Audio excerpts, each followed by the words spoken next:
What a wild few weeks for Nintendo Switch fans, from two big presentations with a Nintendo Direct Partner Showcase, and now the Pokemon Presents in the books. And despite these two big presentations, we still don't know what Nintendo is doing in 2024.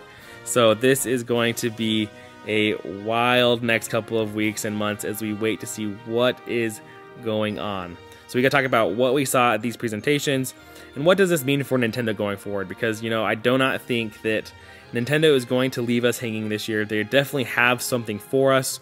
It's just a matter of when are they going to actually show something and what might it be. So before we hop into all this, make sure you hit that subscribe button and like this video so you guys are kept up to date with everything going on here at Trentendo. Let's see if we can get 20 likes on this. It really does help. I appreciate it. Without further ado, let's hop right in. Now, as I mentioned, this last week we got the second of our big Nintendo presentations with a Pokemon Presents. Nothing too earth-shattering here until the very end of the presentation when we got the announcement of Pokemon Legends ZA.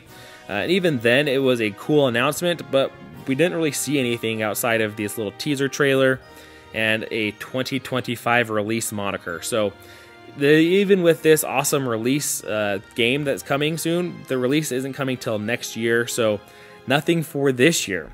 Now, this is coming hot off the heels of people speculating and leakers suggesting that we would see a Unova remake or a Johto remake of some kind, or both, or one or the other. That didn't happen. So another big presentation where a lot of people out there putting their reputation and leaks on the line, and they're taking the big fat L. So this kind of brings into question a lot of the reputation of a lot of the leakers, and still the only person so far that has the best track record is Pyoro. Now, he did mention even that he thought he had heard something about a Unova game, but that it was old information, so this was not a leak. So we'll give him the pass on that one, because he did say he had heard it, but he wasn't really sure if he expected to see it here at this Pokemon Presents.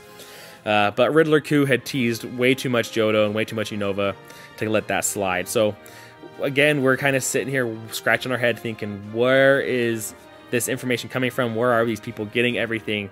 And what are Nintendo's plans for the rest of the year? Because there's no way Nintendo just sells off into the sunset on the Nintendo Switch and doesn't give us anything outside of Princess Peach Showtime next month, and then sometime this year, Mario and the Thousand Year Door, and then Luigi's Mansion 2 HD. So those are the three remaining games that we've got for the Nintendo docket.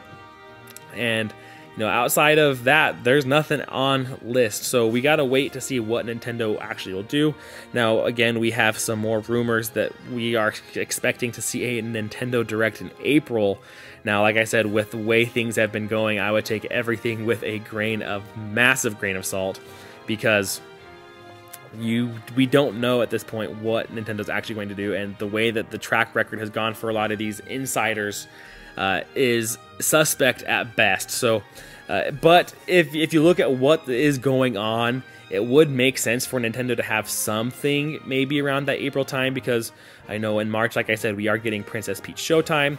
There are some rumors as well that we might see an Indie World Direct in March, which, you know, we see several of those, maybe 2 or 3 of those a year, I think, if I'm remembering right. I don't really watch the Indie Directs as much, to be honest. There's been some fun stuff in them in the past, but nothing that usually tickles my fancy as much as the Nintendo's first-party showcases. So we might see something like that, but then even then we still wouldn't know anything from Nintendo specifically. So an April Direct would make sense, because after that Princess Peach Showtime as well, we don't know the release date for Paper Mario The Thousand Year Door or for Luigi's Mansion 2. So at the very least, they're going to have to have some sort of announcement to give us the release dates for those.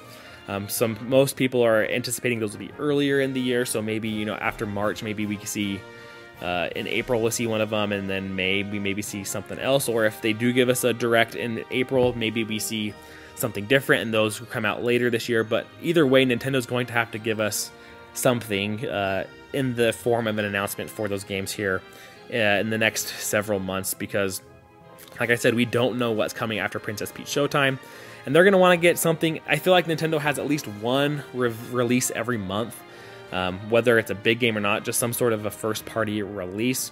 So after Princess Peach Showtime, I think that they're still going to want to have games the rest of the year, because they're not going to just sit on their hands and be like, all right, we're just waiting for Switch 2 to come out, and then we'll give you guys some more games. They're not going to do that. So we're going to see, we're going to see other ports and remasters more than likely. I don't think we're going to see a ton of new IPs or new projects. I think those definitely are going to get held for Nintendo Switch 2, similar to what we're seeing with this Pokemon Legends ZA.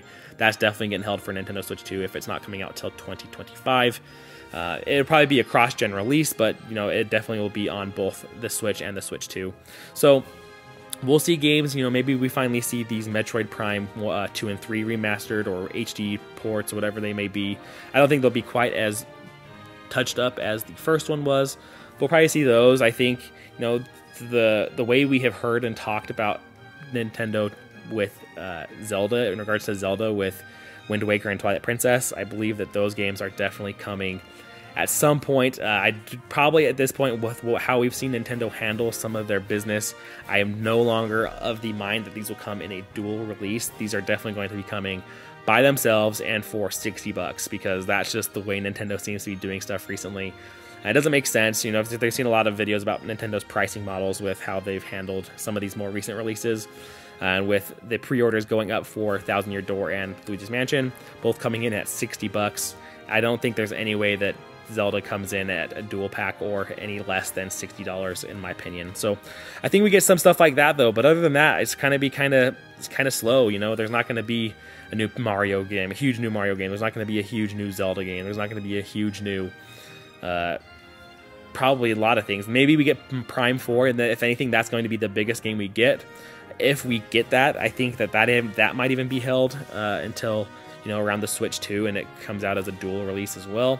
There is a slight chance it comes out before if Nintendo really feels like they've got to beef up this year, software-wise, why they hold on for the next system.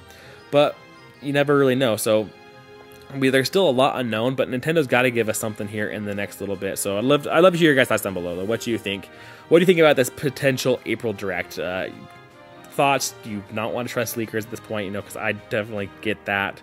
But it is interesting to think that we could potentially see something, and it makes a little sense because we don't know anything right now, and it seems odd that Nintendo would leave us in the dark for so long. So I'd love to get that conversation going with you down below. Hope you enjoyed. Make sure you hit that subscribe button, like the video on your way out. It really does help. I appreciate it. And until next time, catch you later.